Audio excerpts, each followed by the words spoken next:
مساء الخير. كومون سافا؟ مرحبا بك في المكتب. أنا حاليا راني في مكتب صغير هو اللي نقدر نخدم فيه خير من المكتب الوزاري، لأن كاين لي كوليغ لي كيب كامل يخدموا، واني سرحتهم باش عندهم دي ميسيون، باسكو عندنا دي كونسي انترمينيستيريال، دي كونسي دو غوفرنمون، وين نتكلموا على الوضع الحالي. أنا لما تنصبت على هذا كوزير صحة كانت فيه تعليمات وكان مخطط تاع الحكومة، un plan du gouvernement avec des axes, et j'ai établi des priorités، أولويات. ونظن كانت عندي فرص وتكلمت عن الأولويات، خاصة بتوليد لي ماترنيتي لي زورجانس البلان كونسير. هذا في أقرب وقت إن شاء الله، بالثقة نتاع المواطنين وبالثقة نتاع الإطارات اللي يشتغلوا معها. حاليا الموضوع اللي نتكلموا عليه هو موضوع الوقت، سي لو سوجي دو مومون، سي لو كورونا فيروس و كوفيد 19 اللي كي ديماري en janvier، كي ديماري en Chine. كلنا نظنوا حنايا باللي في الصين. Bien sûr, on est affecté, on ne veut pas que les humains subissent ce malheur. هذايا par milliers مصابين بالفيروس وفيهم وفيات. لكن لما انتشر عندنا في إيطاليا في أوروبا، وخاصة في إيطاليا وبعدها في فرنسا وبعد في إسبانيا، أصبح على أبوابنا. إذن كنا لما انتشر الفيروس في الصين on a pris nos dispositions باش نكفيو رواحنا بلي ماسك بكل وسائل. لكن لما أصبح في إيطاليا رفعنا ليتا دو فيجيلانس، وشفنا إذا احنا رانا مستعدين لمكافحة هذا الوباء ولا. إذا خذينا الإجراءات، شفنا توت لي كونتيتي دو ماسك اللي عندنا في المستشفيات، طلبت كل المستشفيات تعطيونا الكمية تاعهم، وقلت لهم ياخذوا عدد عندهم ثم لحماية المواطنين تاع كل ولاية، والزيادة نجيبوه عندنا في لافارماسي سنترال دي زوبيتو باش حنا اللي نعرفوا كيفاش نوزعوه على حسب الاحتياجات. هادو في لي ماسك، في لي زاناليز لي تيست عندنا معهد باستور، لكن ما كانش محضر روحه لهذا الفيروس، لأنه فيروس خاطئ ما يشبهش الآخرين. إذا زدنا encore دي بوسيبيليتي دو تيست في وهران، وبعد في قسنطينة، وبعد في ورقلة، وبعد إن شاء الله نعاودو نزيدو نديرو دي بوسيبيليتي دو تيست في جويعات أخرى باش ما ينقلوش لي تيست نتاعهم من بعيد حتى لانستيتيو باستور. دونك بور لي تيست وزدنا la quantité, ورانا زايدين نستوردو encore les quantités pour le test. على le test, je veux préciser للمواطنات والمواطنين باللي ce n'est pas n'importe qui demande un test. Le test هذايا الطبيب هو اللي يطلبه، وكاين اللي يجوا يسألوا يطلبوا على التيست إذا ما كانش عنده احتكاك مع واحد مصاب بالفيروس، إذا ما كانش في منطقة اللي فيها الفيروس. علاش يحتاج؟ لأن كثير الناس عندهم جوست اون غريب. إذا الطبيب هو اللي يطلب لو تيست. لو تيست هذا يروح للانستيتيو باستور ويطلب 3 سوايع 4 سوايع وتكون عندنا النتيجة نتاعو. حاليا رانا في 45 حالة من بداية الوباء هذا دوبي ليبيديمي. في 12 خرجوا، دونك من 45 نقصوا 12 وفيهم 4 توفوا ربي يرحمهم. وحنا رانا مستعدين، راني في انتظار وعندي تواصل ومواصلة مع l'Institut Pasteur. À tout moment, je reçois les informations. Donc ça pour les tests. Pour les caméras, tous les aéroports étaient dotés de caméras. On a commandé des caméras, on a importé des caméras. Maintenant que les aéroports بقاو غير الجزائر وقسنطينة ووهران، جبنا لي كاميرا نتاع سطيف، نتاع عنابة، نتاع الشلف، نتاع تلمسان باش نقويو لي كاميرا في وهران. في حاليا فيها قرار نتاع suspension de tous les vols. هذه نعاودوا لي كاميرا هذو ممكن نديروهم في أماكن حساسة، في dans certains endroits وداخل مستشفى ووزارة ومؤسسة ومسجد، ولا نشوفوا وين يكون فيهم la possibilité de les installer. Voilà, donc les masques. Alors les masques, on en a en quantité, en sachant que comme ce qui se passe dans la Chine ou l'Italie, c'est pas tout le pays. Donc la Chine, c'était la province de Hubei, et puis exactement dans la ville de Wuhan. Donc إذا احتاجنا les masques نحتاجهم. ممكن حاليا par exemple il y a un épicentre عندنا كلوستر مكان هو بليده ولا بوفاريك، لكن واش ننبه المواطنين il ne sert à rien à avoir des masques pour tous. لأن الماسك ما يحميش اللي ماهوش مريض. الماسك يديروا اللي مريض يديروا لأن لما يتكلم ولا يسعل يرمي البزاق، يرمي دي قتلات قطرات صغار، وهذا يروحوا لشخص واحد آخر. إذا كان الشخص ماهوش مريض يديروا سانسيراريا، حتى ويديروا يكون مقابل واحد مريض ويسعل يبعث له هذاك البزاق، ما يدخلش فمه لكن يلصق فيه في كل مكان، في يديه في حوايجه ويعاود يعديه. إذا لي ماسك إلا أو العمال سيتان لي بروفيسيونيل كي فون ترافايي، لي ميدسان لي انفيرميي تو البيرسونيل، او بيان اللي مصابين بالمرض. دونك ما كان له الناس ما يدير له حتى شيء. يدير الماسك يحمي إلا فمه وين كاين الماسك، لكن إذا قابلوا مريض ولا سعل يجيه الفيروس. هذا الفيروس هذايا يلصق في كلش، يلصق. نزيد بالمناسبة يقول لك سخانة الحرارة سو ني با بروفي، ماهوش مأكد بلي الحرارة بعد 27 فوق 27 تقتلو، هو يموت، هو يكون خارج الجسم خارج الخلايا يموت 9 سوايع 12 ساعة يموت. الحرارة لا، ماهوش صحيح، لأن لو نقول حقيقة الفيروس هذايا كيما اللي تاع السراس ولا تاع الميرس يحب لي بومون ولا باري ريسبيراتوار الجهاز التنفسي، ويحب البرد، لأن لا غريب كثيرة سورتو كثيرة كثرتها في البرد.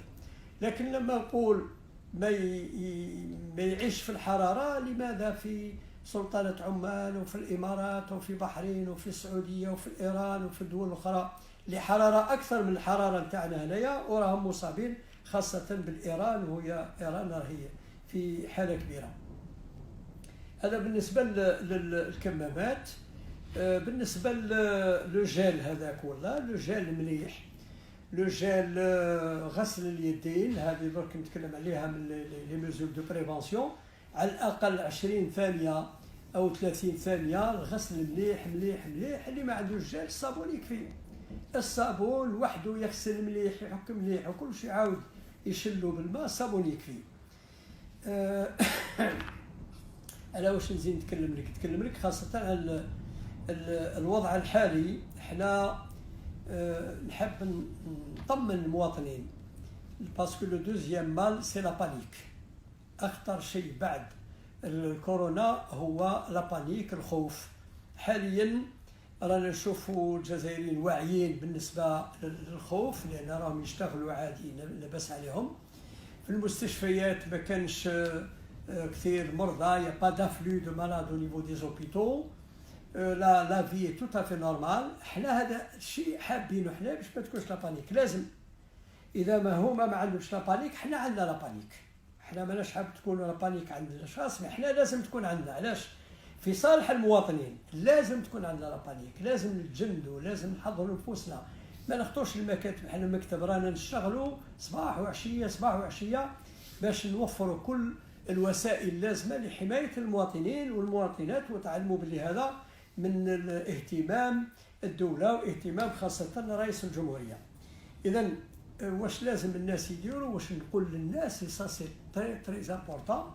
لو فيروس هذا ينتقل من شخص الى شخص، لازم ما يقربوش بعضاتهم، لازم تجمعات. وعطينا تعليمات تو لي ريغروبمون سون سسبوندو سون ديكونسيي سون انتردي. Tout type de regroupement, je n'ai pas à préciser. Là où il y a foule, là où il y a des personnes يتلاقاو وما يتعارفوش، ممكن واحد فيهم راهو حامل هذاك الفيروس وممكن يعدي، خاصة في الأماكن les endroits fermés. Je peux parler des mosquées, je pense ماهيش من صلاحيتي، وزير الشؤون الدينية فيه فتوى وفيه دي كونساي دي ريكومانداسيون.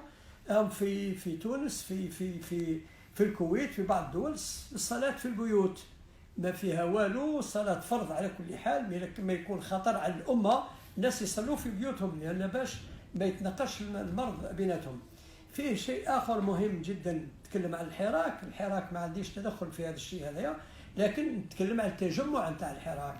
on devrait je pense en avoir de la sagesse pour tous pour suspendre le حراك est un moyen de revendiquer. المواطنين يناديوا على حقوق، على اشياء، على تغيير، هذا من حقهم، انا ما ندخلش فيه، لكن فيه خطر، وخاصه الحراك، لان لما يكون نقولوا تجمع نتاع عرس ولا نتاع جماعه ولا حتى مؤتمر، الناس يتعارفوا ويعرفوا اللي كان في الخارج واللي ما كانش في الخارج، اللي مصاب اللي ماهوش مصاب. لكن الحراك عشرات الالاف من كل جانب، من كل مكان، من كل، ويعيطوا والريح يزيد يمشي.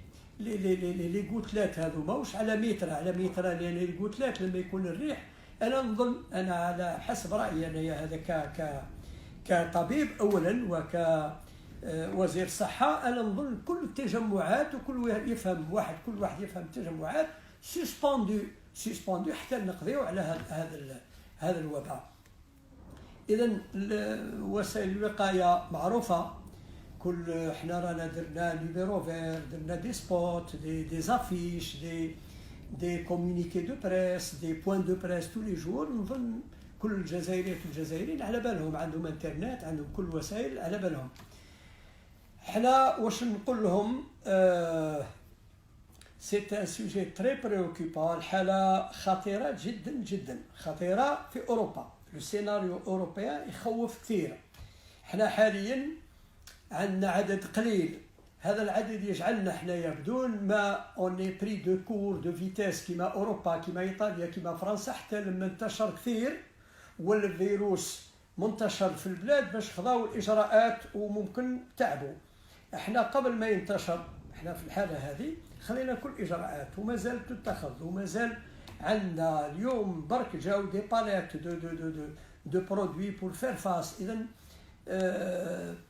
المجندين يا دي سيلول اللي خذينا احتياطات. انا تنقلت اليوم في مستشفى ماهوش بعيد عن الجزائر باش ندير توت اون يونيتي دو غراند انفيرغور دو ريانيماسيون. حاليا ما راش نشوفوا لا comment dirais-je, l'expansion du virus. On est en train maintenant de passer à une phase, comme en Europe, de situation grave. لأن 5% يكونوا في حالة خطيرة، ممكن يحتاجوا قاعة الإنعاش، يحتاجوا les respirateurs. Donc on a fait un état de tous les respirateurs du pays et on va faire un dispositif dans tous les pays, au moins 25 centres qui seront prêts et dotés de respirateurs pour faire face à une situation, et on va développer quelques unités de référence où on mettra une grande quantité de respirateurs. نتمنى ان شاء الله ما نحتاجوهمش، لازم يكونوا المواطنين باللي خذينا هذه الاحتياطات. اذا باش نلخص لك ونتم، احنا رانا on est dans un état de mobilisation générale tout le temps. On veut pas exprimer cette situation pour que la population soit confiante et tranquillisée, mais on a une analyse très juste et très dramatique, si vous voulez, de la situation. Je n'ai pas besoin de l'exprimer. On voit très bien en Italie en 24 heures 250 morts, comment est la situation. Donc c'est la préoccupation du moment, c'est le souci du moment, c'est la mobilisation de tous. Tout le ministère est mobilisé, tous les départements sont mobilisés, tous les autres ministères sont, tous ceux كلهم معنيين اللي معنيين بالامر كلهم راهم مجندين. احنا هذا ما يدلش على الحاله الصحيه نتاع الجزائر. Cela ne traduit pas un état d'indigence ou de défaillance du système algérien, même s'il n'est pas particulièrement performant. Les pays les plus développés, chauffés parmi les meilleurs systèmes de santé en France, qui est le système français, chauffé الحالة اللي راهو فيها منعوا التجمعات حتى 50 واحد، اللي ريستو يغلقوا، شوفوا الاسبان غلقوا كلش الا وين تاع l'alimenteur ou les stations d'essence ou les qu'est-ce qu'il y a d'autre, les officiers. Sinon les villes sont mortes. وحنا نتفاجئوا لما نشوفوا هذه المدن مغلوقه والناس تدخل في ديارهم وكلش، نشوفوا تجمعات، ونشوفوا خاصه لما وقفنا les écoles et tout, les gens sortent, les gens vont les centres commerciaux. Je pense qu'il faut réduire les regroupements, les sujets âgés, les كبار فايتين 70 80 سنة خاصة اللي عندهم أمراض خاصة الأمراض تاع الجهاز التنفسي des maladies respiratoires doivent rester chez eux, les enfants doivent rester chez eux, les déplacements doivent être suspendus, c'est-à-dire que chacun va développer en lui-même الوعي, chacun va être responsable de lui-même et par là même de tous ceux qui l'environnent. La situation est très grave à l'étranger. Elle ne l'est pas. C'est pour ne pas basculer dans cette situation. Et je pense que la mesure qui a été prise de suspendre tous les vols est une mesure salutaire. Salutaire parce que tous les cas, ce sont des cas introduits. Nous n'avons pas de cas autochtones. Donc, إذا توقفوا كل الرحلات عندنا هذو لي كلوستر هذو لي فوايي اللي عندنا ان شاء الله نتحكموا فيهم ونطلبوا ربي ان شاء الله يوفقنا وبال بالوعي نتاع كل جزائري وبال la sensibilisation, la prise de conscience de la situation de tous les Algériens, et nous l'avons démontré dans le passé. Je pense que nous pourrons faire face à cette situation. Sahiti.